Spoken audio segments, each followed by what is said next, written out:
Aleyküm, aziz izleyiciler. Selamun aleyküm Sapara. Salam Kemine. İyileşler. Selamun aleyküm. Buyur Kemine. O Sapara giyit yaxşı.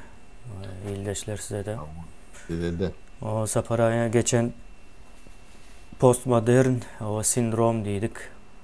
O bu cemiyetçilik bir keseli deyip ayttık. Indi şonu azırak düşündüreli misallar bilen bile.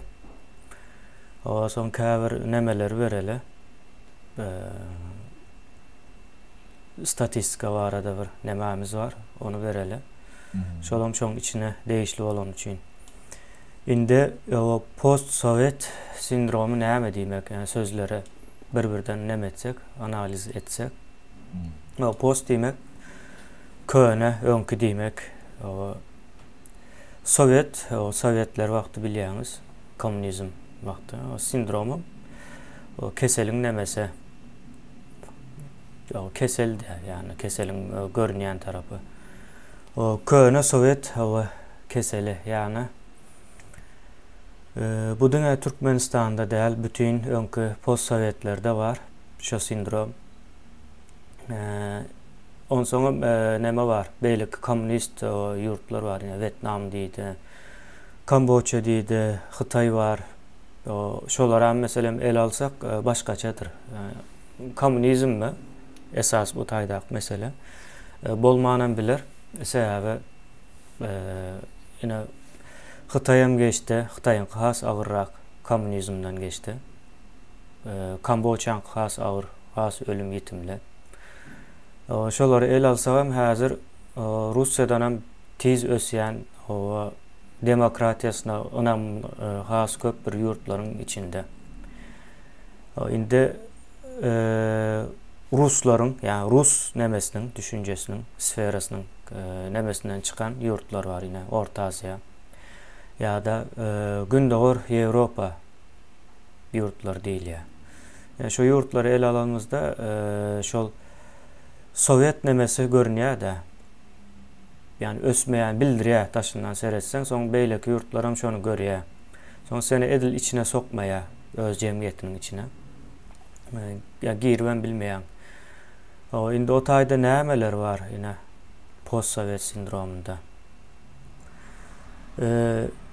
Birinciden bir cahillik meselesi var.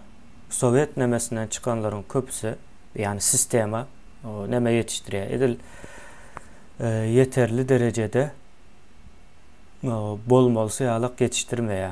İçinden bir ikisi sıyıp kaçyan olmalı. Olaram bir ikisi olan için neme almalı değil. Ama bir tesir var deyip almalı değil. Yani köp bölegi şu Sovet nemesinde hakyky dünýä ýapykdyr, yani hakykatdan uzakdyr. Iň esas problemasy. Hakyky dünýäniň daşyndan aýlanyp geçýär, görse de görmezden gelýär. Soň şol iza seredýändir özem. Öňe seredýän däldir, yani geljegini görýän däldir. Yani iň hor medeniýet nemesi, düşüncesi post-sovet yurtlarında var. Medeniýet diýende aýdymsaz däldir ol nemeleriň öwretişýäli, ona aýdaýyn. Medeniýet bir jemgyýetiň ertirini görüp bilýänligidir medeniýet diýmek. Sivilizasiýa diýilýär, ýa Saparaň aýdýaly. Sivilizasiýa diýmek o yerleşikli bir neme jemgyýet durmuşy. Ertirini planlap gaýgyrýan, ertir näme bolar, o ertir şunu ýalap bolsa, şunu ýaly ederin diýen bir jemgyýetiň modelidir. Ýöne Türkmenistana seredin, käbir zatlar görünüp durýar da, ýene Niyazow gelse nähil boljagy, ýa-da Gurbanoğlu gelse nähil boljagy. Bundan soň şu sisteme dowam etse, Gurbanoğlu agyşsa da, çalışsa da, nähil boljagy görünüp dur. Ine kim bolsa da bolsun Gurbanoğluny ayırsa da bolýar diýilen söz ine postmodern sindromunyň içine girýändir. Sen geleceğini görüp bilen ok. Bir medeniýet, yani bir medeniýet gurmak niýetinde ýok. Gepin kıyskası. Ya da netice vermeyecek zatların izinde ılgamak, netice vermeyen zatların izinde ılgamak esasen yine şu harekette aydalı bir yarım yıl oldu diyelim. Bir yarım yıldan beri bir diktatura karşı bir hareket var. Bunun adına başta Gurbanullah'a karşı dep koydular. Düğünden yanlıştı da. Bolya yoş-yoşdan o köp ağırlıklı böyle o diktaturan ayırmalı diýilen nämäni eýelep başladı sözü. Düşünjäni özüne alıp başladı. Ýöne entegem bir böleginde Gurbanullahyny ayırmak diýen bir söz var. Gurbanullahyny ayırmak ine olam şu postmodern sindromundan gelýär. Näme üçin diýip sorasaňyz, Sowyetlerde bir ministri ayırıp beýleken ýani kompartiýanyň içinde çalışýar. Ya da meselem häzirki Türkmenistanyň soňky 30 ýylyny el alın.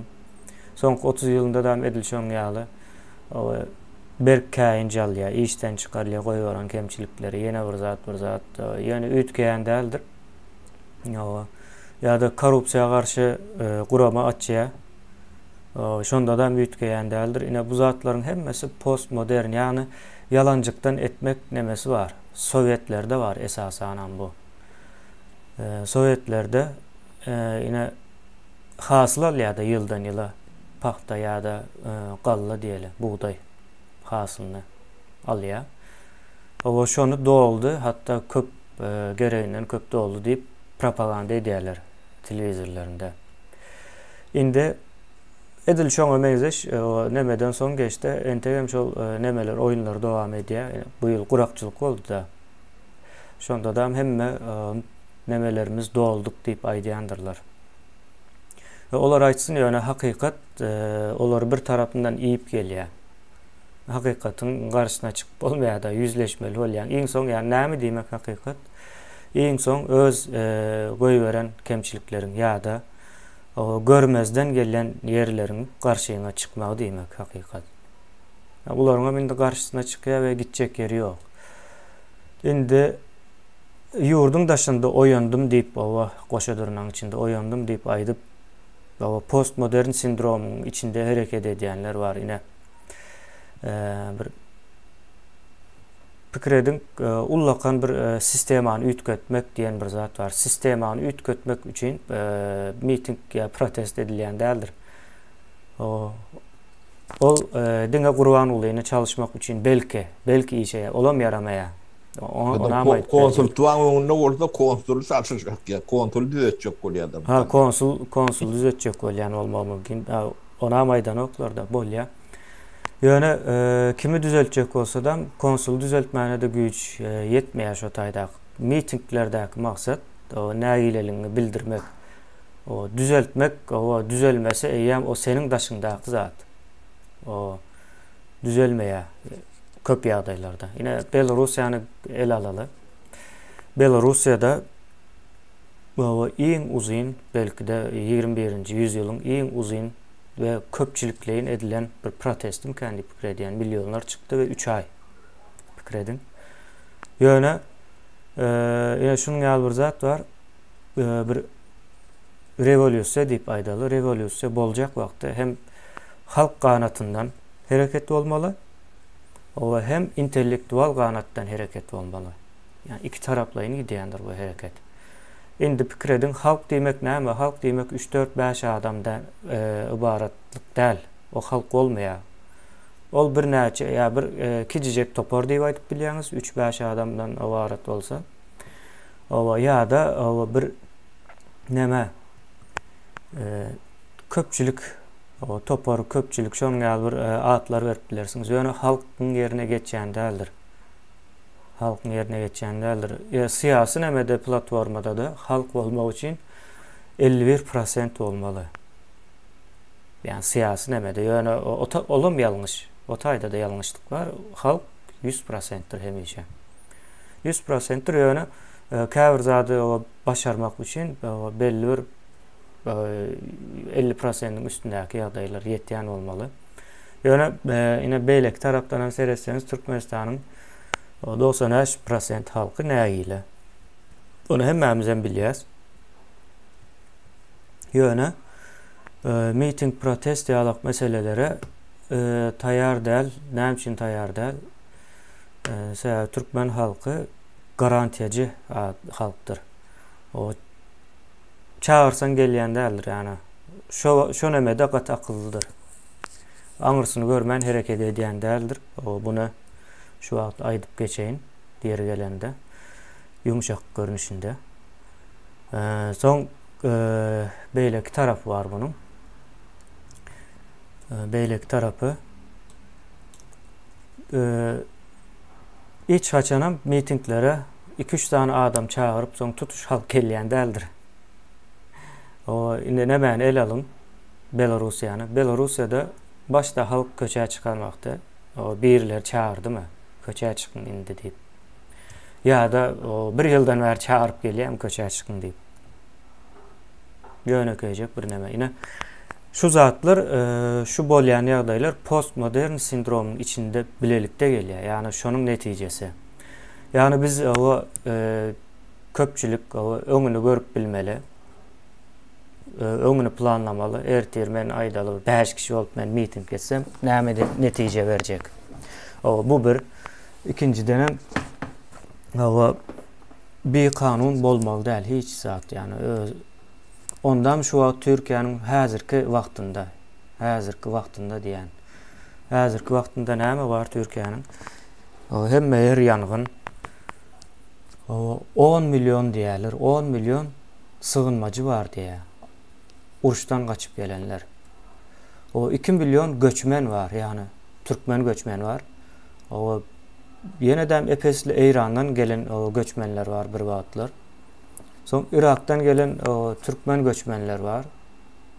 Indi Awganistandan gelen göçmenler var. Yani toplasanız bir 15 milyona ýakyn Türkiýe değişli bolmayan o halklar var. Indi sen bu zatlar görüp durup Türkiýanyň ykdysady ýagdaýy gowdar. Şu wagt emme kim nägile her tarapy ýangyn. O senem gidýän bir kanun iş edýän.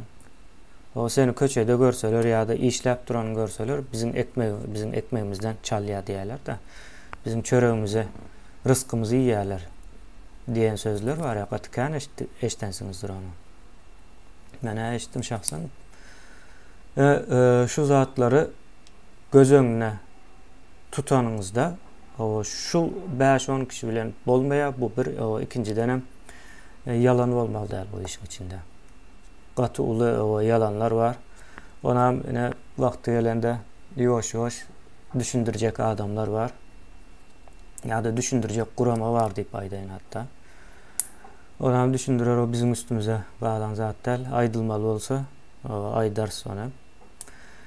Şunun ýalak bir näme var. Soňa o postmodern sindromdan çıkanlar yani Sowet nemesinden soňkular jahil diýdik. O jahil adamyň nemesine bir boşluk bolýar jahillikde. Şu boşluklar elmide ama başka bir gerekdäl zatlar bilen dolýandyr. O gerekdäl zatlar diýende meselem aýdaly pulun yok neme toy etmeli yani. Toy eden wagtyňda beýlekler bilen deň etmelimişiň. Şoň üçin karza batmaly. O karza batandan soň bütün ömür gara hyzmatlarda ýa-da en atanyň öýünde 2-3 sany gelin olup ýaşaýan ýagdaýa düşýär. Ýa şol ýönekejek ine toy etmeli, gow etmeli, şol däp desura öwürlüpdir da. O gelin onu giýmeli, bunu giýmeli, onu etmeli, kejege bolmaly, ýene bir zatlar gatykän demesi bar da. Ine geleceğini görüp bilmeyen bir halk üçin şo zatlar näme gerek? Bu bir. İkinciden bizim halkımız Türkiýe näme üçin geldi? İşlemek üçin, pul kazanmak üçin geldiler. O ýöne 2-3 gün bundan İstanbul'da Türkmenler toy edýär. Köçäniň ortasında ullakan ot ýakypdyrlar. Pikirediň ýani nämäni? Türkiýanyň hemme ýeri hazır ýangyn. Senem gelýän köçäniň ortasında ot ýakýan. Ullakan. Giýje garaňkylykda gelin getirýän maşynyň signalyna basyp o adam bir toparan pul harçlaýan. Sen özüne bäre pul kazanmak için geldin. Indi şu zatları göz önüňize alın, yani ine şu postmodern sindroma. Post sovet bağışlarsınız. Postmodern bolup bilmeýär. Post sovet sindromu bu. O ýene täzeden saparaga neme dip bereýin. Soň ýoş-ýoş size söz berjek. Bolýar. Pul kazanmak için, o taýdy jaý gurmak için, maşina almak için, olam kiçijek nemeler. Şol aladalar için Türkiýeге gelýäňiz, pul kazanmaga. Bu taýda da bir kız tapdyňyz, ya oğlan tapdyňyz. Toy etmäne karar berdiňiz. O toy edende de tutuş Türkiýe yanıp duran wagtda senem getirýän o şäheriň ortasynda ot ýakýan giýjäniň içinde. Ulam hawara çykýan. Türkiýe ýanýar. O Türkiýe ýanýar. Yani Türkiýanyň hemme ýangyna neme gelýär? Türkiýe ýanýar. Senem gelýän giýjäniň içinde köçäniň ortasynda ot ýakýan, näme etjekmişiň, gelin aýlajakmışyň şoň daşyndan. Däpde surda ulam. Oduň daşyndan owa gelin aýlamak üçin tutuş nemäne mahalle diýerler-de. Rayon ayağa kaldıryan ve polisler gelýär. Senin toyuň basmak üçin. Yine bunu diňe post-sovet kellesinden çıkan adamlar edip bilýär. Öňüni we daşyny görüp bilýän däldirler. Biz näme üçin aýdýas bu postmodern sindromny? Esasy ýerine geleli. Biz täze Türkmenistanyň ädim gurýas, size aýdylan ýerleri aýdylmadyk ýerinden gaty azdyr. Ekranda gerekli däl o. Öz-özünden boljak we oňa köpçüligiň nemesine, ruhsatyna gerek ýok we köpçülige aýdylan halatynda şu ediljek işlere neme gelip bilýär, bir aksaklyk gelip bilýär.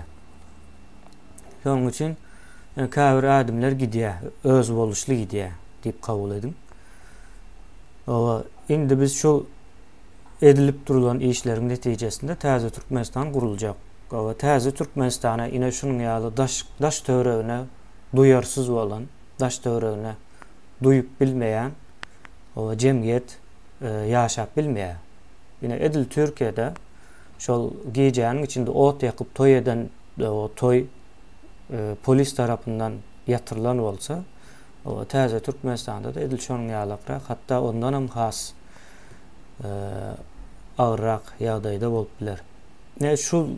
Şoňa meňzeş käbir zatlary el alyp göräýin. Ýa o giňişleýin aýdyldy, ol neme çelli gidýär da.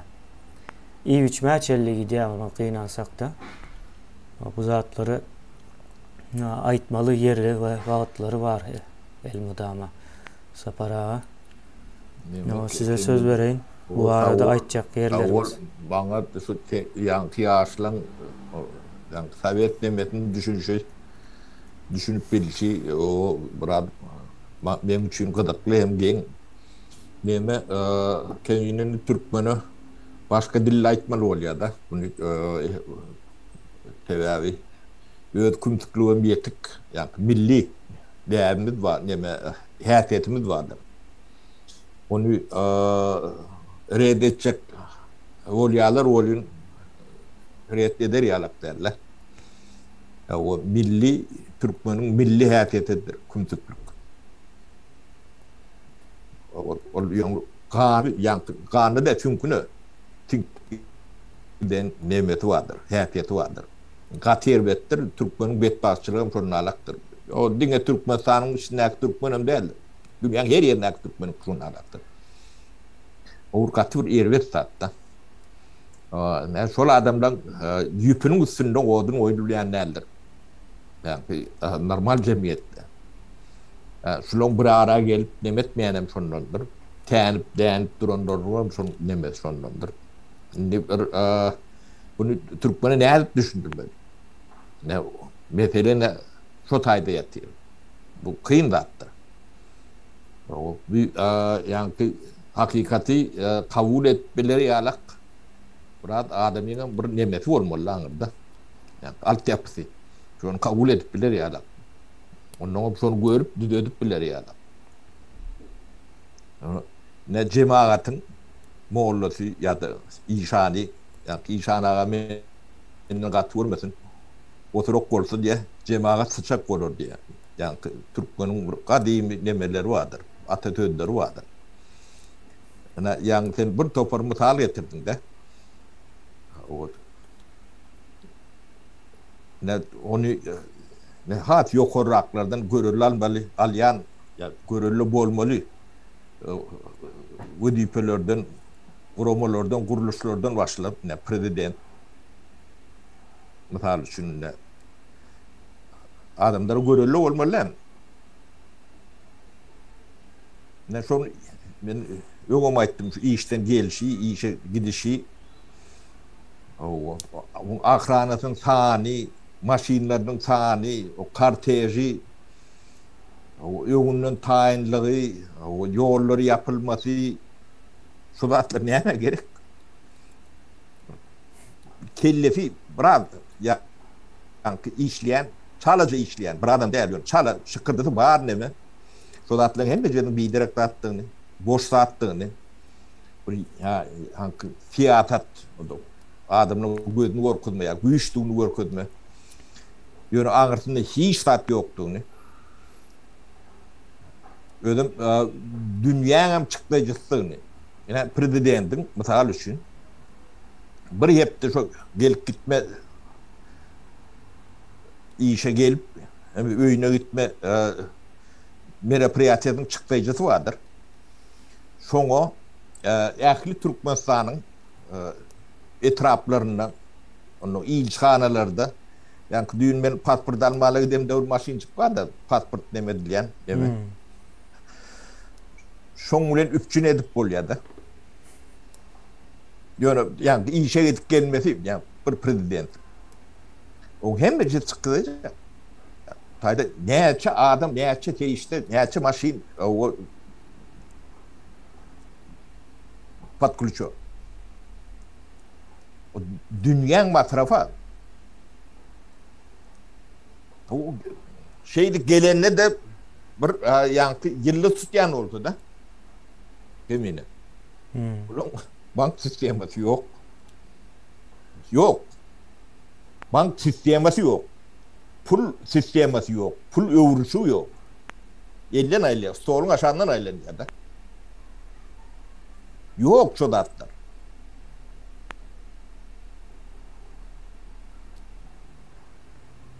O yankı halkın yardıdaşında graniti yapıptır da şu var.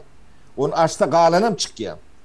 O siz barar ödük nemeden okur, galanı saklamak için yapıyorlar. Başka araçları yok. Açın bunu galanam çıkıp gidiyor. O tadı yaşar yalak yani. Onu bilmeyen adamım yok da. Onun içine diye gidecek, yolaş dipleme diye de. Yolaşsa içinde eklerim taşına çıkıyor. Onu korkanım sorunun, açıp bilmeyenim sorunun. Başka da attın değil.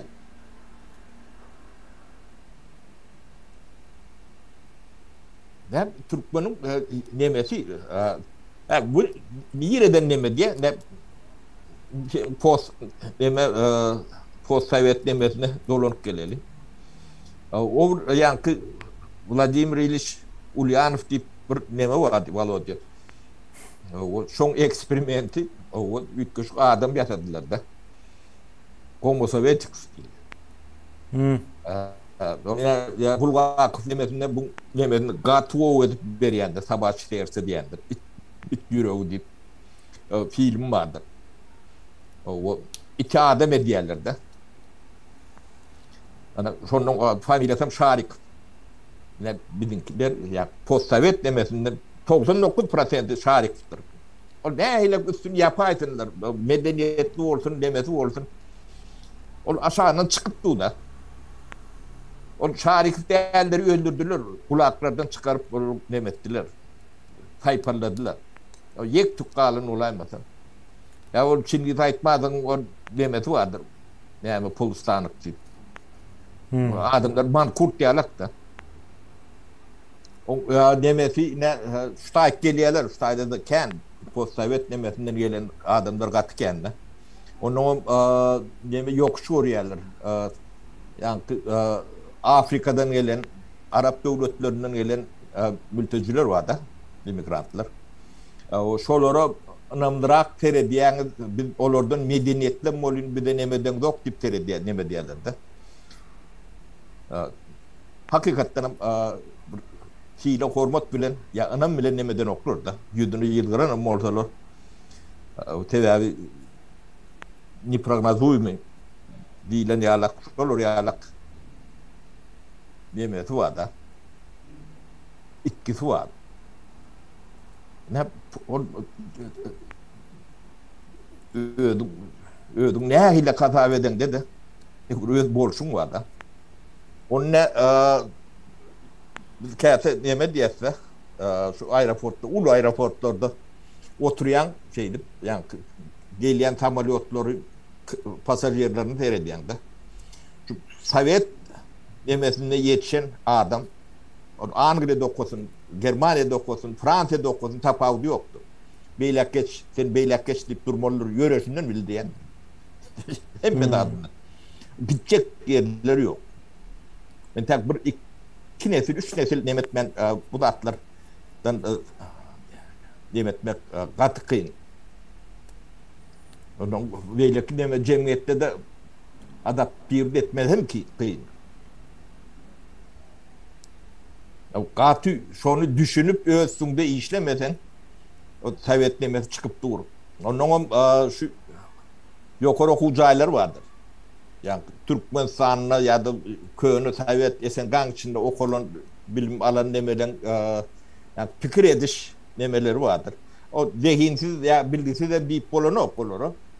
Yani şu fikir ediş nemeleri var da şunu ben Sovyet ya da post Sovyet nemelerini bilim alın mı deyip aydıp oluyor da.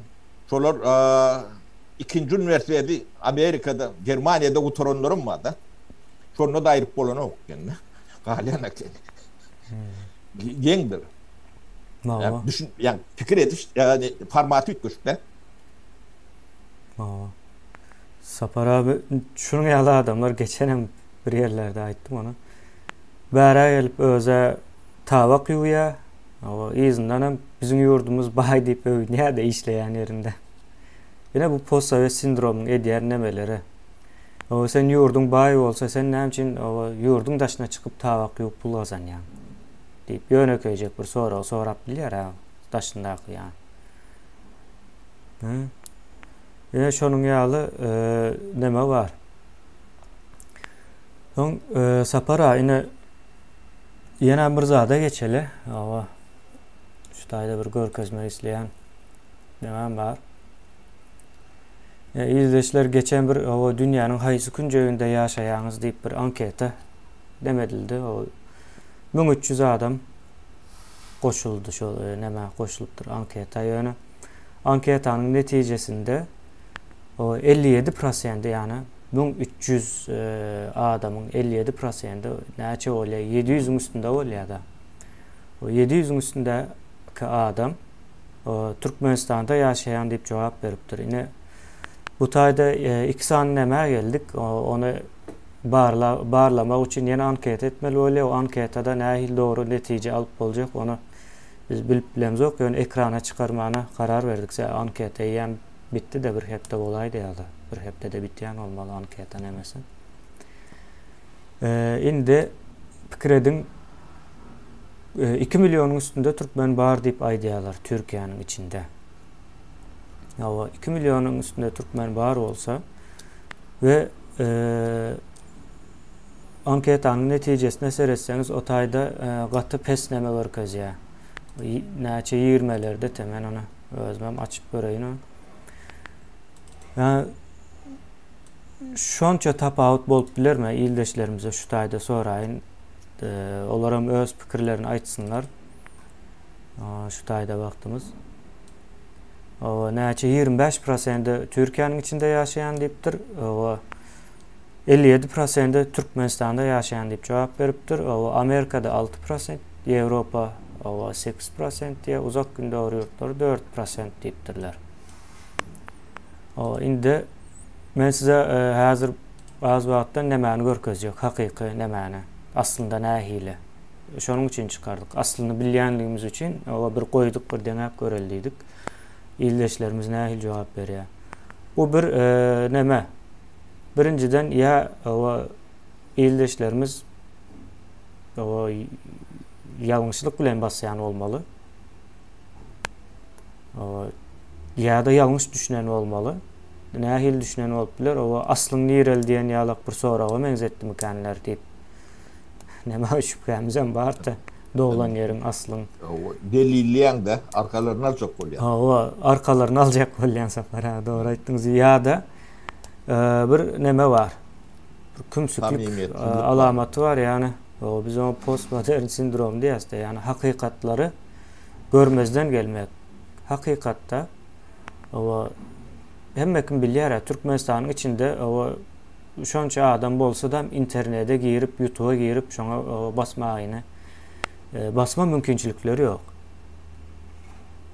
O 57%'lik halk ýok birinciden Türkmenistanyň içinde. Bu kitijek bir näme anketa, ýöne ýene-de meňzeş bolmaly, bir meňzeşrak bolmaly. Iň azyndan häzir hakykat bar da, şoňa meňzeş bolmaly.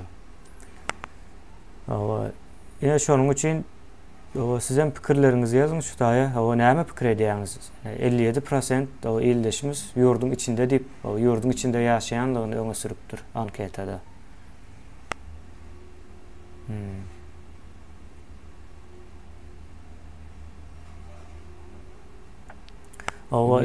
Näme diýip ýazypdyr? Bir soraw bereň. Türkiýe 82-83 milyon mültecileri bilen 90 milyondan geçip duran ülkede buğday planımızı doğruluk deyip raport verip görün, yani plança ton buğday orduk ya da halk teknik diýilen nemeni raporda eşitip bildin bir ýerde televizyonda ya gazetede da. Yani mena Şweýetde de 20 ýyldan gowrak şular plandan bilem yok, bilen adam yok kan, yani öldürüyor planlaştırıyorlar. Buğdayım var. Ya da ne Pribaltika'da, Litva'da 4 milyon ton zarar köprek buğday demedi de onun yankı eksportlarında atlarını demeden ne şondan çıkarıyatsa. Şonların raport verip gören oktur. Türkiye'de de yok. Bizde yankı şovgunlu planlı olduk. 105-110% diye onu çörek yok. Halka aç. Ne yankı Sovet demelerinin nemeti şu. Onu anlamak neyme gerek? Sapara hakyky nämeni görkezeli. Biz YouTube'un statistikası var da elimizde. Biz onu görkezeli. Indi o taýda nähil näme berýär netijesi. İldeşler bu taýda Edil sağ tarapında näme bardır? O yurtlaryň adyny ýazýar, üns berseňiz. Edil sağ tarapında. Näme ýazýar? Birinji ýerde Türkiýe diýär 33% bilen. O ikinji ýerde Amerika diýär 30% bilen. Üçüncü ýerde Russiýa diýär 8,9% bilen. O Türkmenistan 4-nji ýerde gelýär 8,7% bilen. Ondan soň Özbegistan gelýär 1,3% bilen. O indi görün, ýani Amerikadakylaram ýa basmandyr ýa da olaram Türkmenistana basan bolmaly. Amerika bilen Türkiýanyň arasında o 3%'lik bir tapawut var. Bizim YouTube kanalymyzy o görýänlerin içinde Amerika elmudama ikinji ýerde gelýärdi. Amerikada talap kän.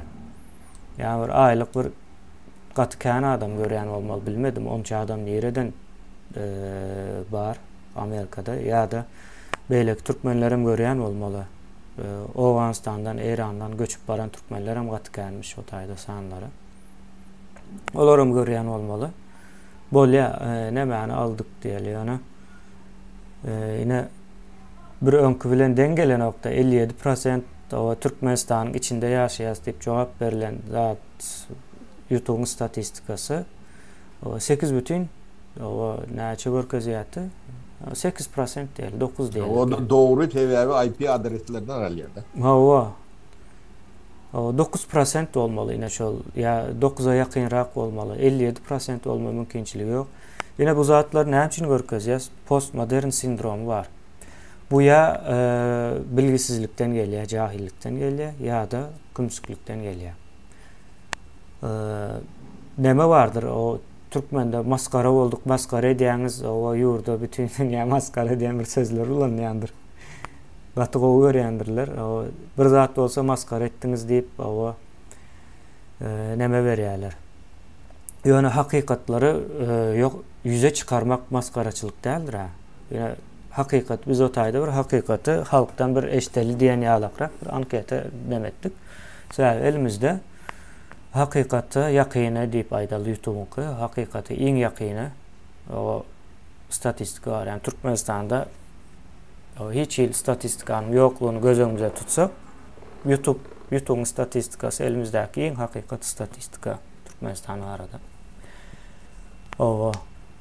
Son yine şu an ildeşlerimize sorayım. Ne için ildeşlerimiz Türkmenistan deyip basmana karar verdiler. Köp böyle. Yani taze Türkmenistan kuruyas deyip aydiyaz. Hakikaten kurulacak bir zat bir neme değil. Bir proses de bu. O proses olan için bolacak zat. Yani bu prosesin içine o koşulup bilmeyecek olsan o eyyam sen daşında kalıyanda.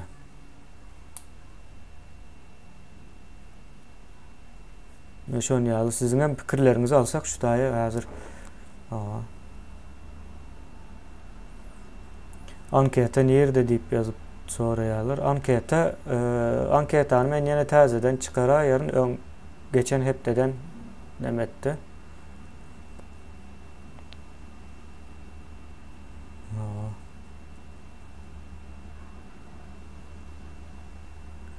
Neme diye Murat Rezzak den ildeşimiz atak edip içinde görenler köp görkezmek için bolup biler diye olan bir fikir. İçeriğini hosala düşürmek için. Yani içeride 9%'e yakın da içeride de katıkan ol 9% az değil. Mesela içeride dilden dile çalt yayraya. Şunu göz önüne tutmalı. Şunu ona köpel daimeli. Şu 8%'i. Şunu ya. Ondan şu kümsüklük nemesinden yine de bir aytmalı nemeleri var. Bir milletin ulur betbaşçılığı ödem görünüp durgunda da yaşat görürde. Şonum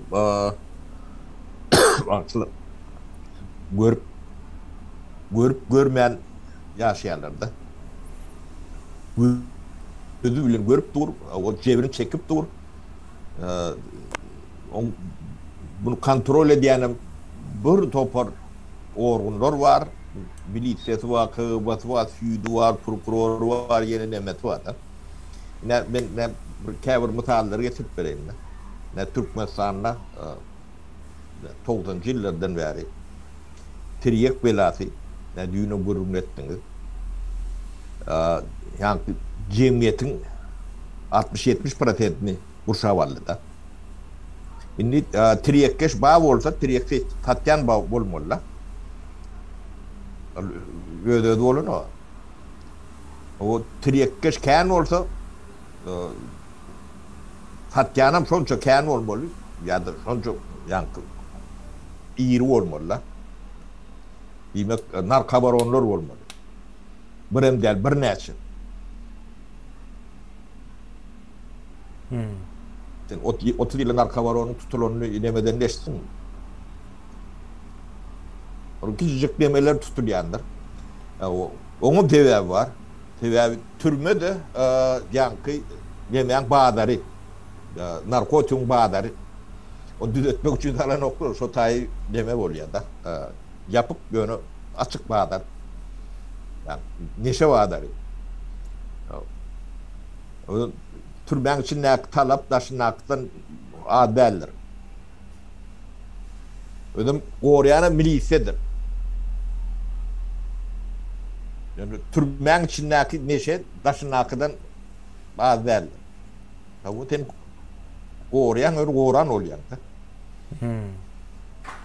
O da bir giden ulu kartel yalak biznesi ulu, türme biznesi. O neşesi, onun içine girenin yaşta şertleri için yani burak şertlerde yaşaması için pul vermeli. Onun iyinden gelen nakar nemesi peridaşeler alma için pul vermeli. O yine de her dem alma hovan için pul vermeli. Bir yani bir uçoççuk önemedilen yalak yani elektriği varlı uçoççuk yalak da bu pul yani yemedi. Ödem yetkisiz biznes değil ya da. Bu kağıbası var. Bu da hatta ne görüyorsun da Yiğitler. 30 yıl aydınlat geldiğinde. Ben şu aydan görüyen olsam 5 bin, 7 bin kilometre uzaklıkta. Men nala milyonlar çağdan görüp bilyen olsam. Bilyen olsam. O sizden bunu yığışırıp bilmedik olsanız. Dünyadan Türklerin içinden hem.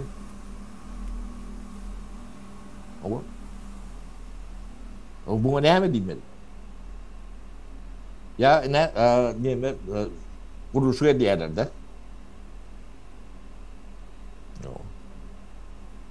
Tök ya da kısır kuruluşlar diyorlar. Hiç peyda vermeyecek. Ne cemiyete, ne öğrenimçiliği, ne başka yeri, hiç. Nelelerin başka hiç tadı yok da. Demek şu kuruluşları kuruyan içinden emmeti taşarı yurtları, Türkmen'in vardır, Türkmen firmaların vardır. Demek değerde de kuruluş demetinden pul kazanyan baronlar vardır. Pulludur. Gatul demedir. Bu demetem haksız kazancı yani. Ummasız bol sebebi bunun yatıran demelerin bir kıpratenti şolara düştü de ummasız at buluyor da milyardan ne çıktı diye de. Şolar yalak kuruluşuk demedin baronlar olmalı. Onu türme bildiğiniz baronlar olmalı. O yine bir hadinanı vurduk da şu aylanyan pullar vardır. Devlet resmi nemesinin taşına kayıt taşı iktisadet değil yani Türkler kayıt taşı diyendir. Hatavı alınmadık iktisadet hatavı yani devlet resmi nemenin taşına aylanyan iktisadet da. Türkmenistan'a şu 90%'den geçiyordu. 95 olma mümkün. Devlet yok. Yani kuruluşları var. Mercedes'li ministerleri var. O doğru mesele de. Oğlum her birinin şoförü var. O kağıtında 2 maşinem var diye.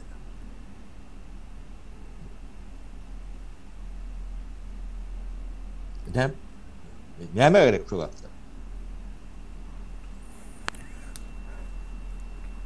Ne bir yalan demede yaşatıyorsa onun yani görürler yalak ne Moskva var da Putin'in kan nemesi işe gelip gidenle giden lokörlü nemeli kıyıklıklı o nemeli Putin geliyormuş diyemiş. Demedeki Belarus'un komşularla postsovet'ten hem meclisinde şunlarla. No. Şunun için adı postsovet sindromudur. Doğru. Ben Şveçya'nı primer neme getirdim, misal getirdim. Padişah bilen, Karol bilen, Şveçya'nın Karol bilen, Premier Minister'in yani personal maşini var. Premier Minister'in ki o da el müdama değil. Dine ödel unlar Mihman geliye gidiye şol orayalak demelerden eme diye. O şada deme Karolum ösürt diyor maşin. O da özel demelerden ya Mihman gelende nemeden de şoför neme diye. Bir şoför var. Üçüm der, ikim der, beşim der. İnni şu adamlar o ministerler de var arada buyruğum yok. Her gibi öyle maşin bile işe kat der. Hangi şoför ne hemen gerektiğinde minister var. Sen otur deme diye. Yani maşin Türk bilen o. Ne Postsovet demesinin hemmesi halka geday bunların ne Mercedes'li o öyle köpünün brandiru Mercedes. Ben kime gerek? Ödürüm bu kadarını bu nemeden okur. Halkın pula. Hadinam kulu. Hadine değilin düşünce yok da. Ne çok için biz hadine vurup diyor. Sapara ama bu yakın vaatta nemediler. Funksiyaları bilen bile. Adım maksadımıza doğru gidiyoruz. Ama bize neme bilen aldacak olmasınlar. Postsovet sindromları bilen. Bize böyle şol neme maksatsız işlerin içine ova koşacağım olmasınlar. Bunu özler hem qovu bilyendir. Şonun ya nemeler var.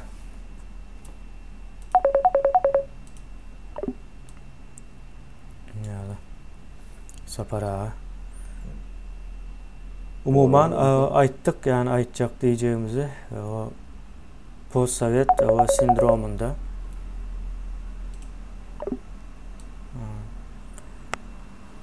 postsovet sindromunda neme var yani aytışımız yalı. Yalanlar bilen o daş dövrü aylanan o hakikatlar gören vakti şu hakikatin sözünü etmeyen, gururunu etmeyen ondan sonra hakikattan kaçayan ya da hakikattaki adamları o yiğrenyen bir nemedir. O dövründe bitip geliyor. Aydiyanımızın esası abi. O dövür bitiyor. Taze Türkmenistan geliyor onun yerine. O taze Türkmenistan'da hem mezat düğünden başka olacaktır. Önkü kılık hasiyetindeki adamların köpüsü o durmuşta kalıp bilmez. Durmuşta kalıp bilmez. Türkmenistan, Singapur ne edip tezlik bilen ütken olsa Türkmenistan hem şu tezlik bilen ütker. Ütkeymeli. Yol açık Türkmenistan'ın ütkemene. Yani diye mümkünçiliği var. Neme söz var. Kuyunun en düğüne geldik indi. Ondan aşağı gidecek yer yok. Ondan sonra demeyi yukarı yol var diyen bir neme var. Türkmenistan'ın Edilçoğ'a geldi. En aşağına geldi. Şimdi bundan sonra yukarı gidiyor. Son yankı saparasız yolları aşsa içindekileri çıkar deyip ayttınız. O içindekilerin duyguları, arzuları. Yani dışarıda kim alacak onları? Ya o Türkmenler gerek değilse Türkmenler neme değil, urştan kaçan urş nemesi yok içeride. Bir bahanası yok. Urştan kaçan olsa da bir alıp bilsinler. Olum yok. Gerek değil yani hiç kim o şu urştan kaçıp geldi şu halk deyip o kömek edecek, o pul verecek fondlar yok. Şunun için o yollar açılsa gönü başlaya birinci Türkmenleri deport ediyorlar o bu zadine berk belli. Sebebi ne için deyip sorasanız yine Oğanlardan, Suriyelilerden o belki halkara uğramalar onlara ne diye uruş sebepli deyip pul kömek ediyor. Türkmenistan'da o zat yok. Biz şu statüste değil.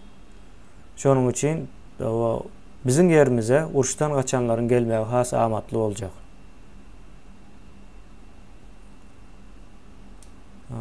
Bizi gönü neme diyorlar. Onu özleren biliyor kova. Yani bu 5 alacak olup represiye rahat deyip neme diyorlar. Yani öyle onu da noktur. Onu maydaly. Hava neme var yine Azatlık Radyosu var, son Türkmen News var, yine şolar neme var da. Havar ne diyen adamlar var. Indi onların asıl yüzüne o görkezecek kuramalar var. O görkezenden sonra yine onlar näme deyip aytacak halka. O kimlerin arkasında duruyor. Hem yönökecek bir zat. Onlara da bir duyduruş olsun. O yanlış sularda yüzmesinler. Yankı hakikat elde at. O hakikat değil. Bir yerde açılya şu hakikatin bir yervet kılığı var da. Bu olmasa yerki bir yerden çıkıyor. O kılığından bir o edip boluna o eken neme. Ne çık nemesi 30 yıldan doğum çıkıyor, 20 yıldan doğum çıktı. O propaganda bilen ağırlayan neme vaktlayın ağırlap bolyanlar. İnfomu vakti gelene mi dadım? Yani tır açılyandan. Sovyetler näçe yıllap ağladı. En güçlü biz deyip. En güçlü biz diyeni bilen o dargayşı ondan çalt oldu mu kendi yani. Gözün açıp yumulacak derecede tiz dargada. Ya o devlet neme için, imperiya için gatı neme Selçuklular 130 kesleşilerden ulak durup durdu. Osmanlılara yani Osmanlı 700 yıl.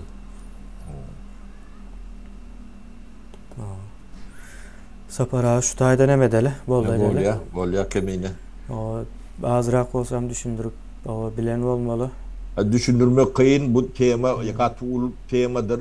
Ödüm sizin hem meğedin durmuşunuzu tətir ediyenler, o çağılanların geleceğini tətir ediyenler şuna üns vermesini, yani şu sindromlara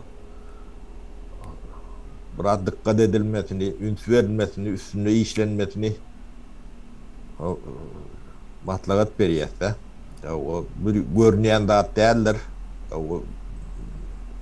Bunu bilmek için ilkulak yani şu post-sovyet demesinin informasyonunu yani demesinden çıkmalıdır. 5-10 yıl yaşayan son başka cemiyetlerin içine adapte eden son görüp bolyandır. Onu da fiine diyen adamlar görüp bilyendir. Olmasa bilmeyen ölüp diyen adamlarım ken onu görüp diyor. Yani her adımda yönü çıkıp durandır bu zatlar. Onun beylikler neyden bilen hem için beyle göz bilen terediyeler dip gen oryalar olmuyor. Gen orlar yalakta derler. Ketel düyüplü keteldir. Cemiyetin keteli ağır olyandır. Onun taplanma da kıyındır.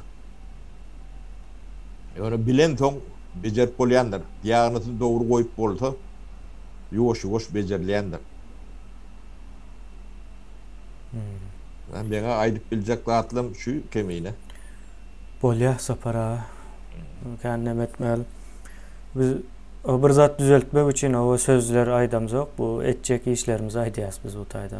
Vakti gelende. Yani aytta bir prosestir yani bu zatların emmesi. O prosesin için prosesi duruzup bolyan değildir. O duruzcak olsan senin prosesin içine karışıp gidiyen o. Yine şonun yağlı. Yok bu yeme yankı yaşap bir ürün situasyaları var da. Düşün situasyasını bir 5 minut demek alayım. Yine Türkmenistan'ın başındaki yani Berdim Hömedov'un karşısına dine daşınakları uğraşıyandır diye de. Yani bu proses bu sindromu ödü düşmanını öd yanından yaradayandır. Dürü diyendir.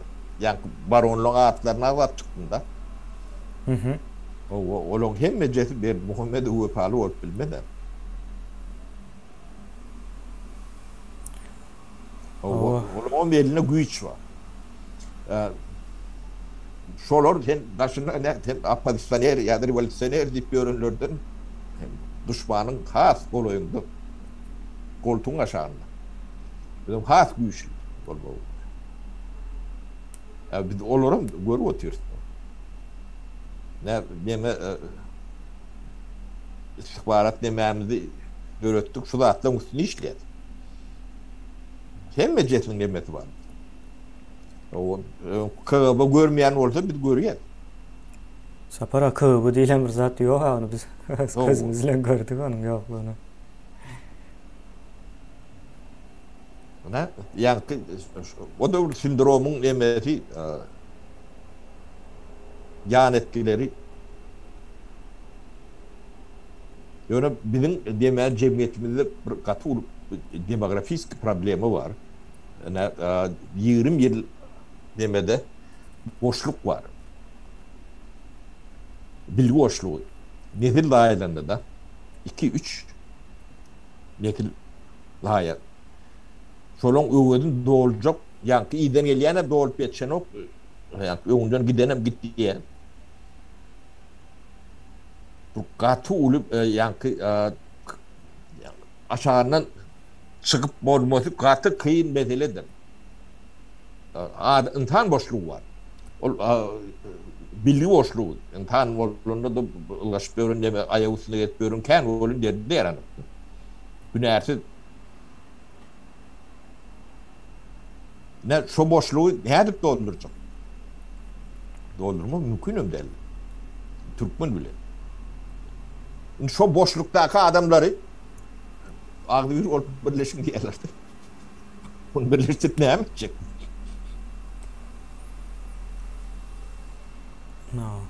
O tarqatacak oradan birleştirmelisin. Ya birleştirmek diýilen sözün arkasında dargatmak vardı aslında.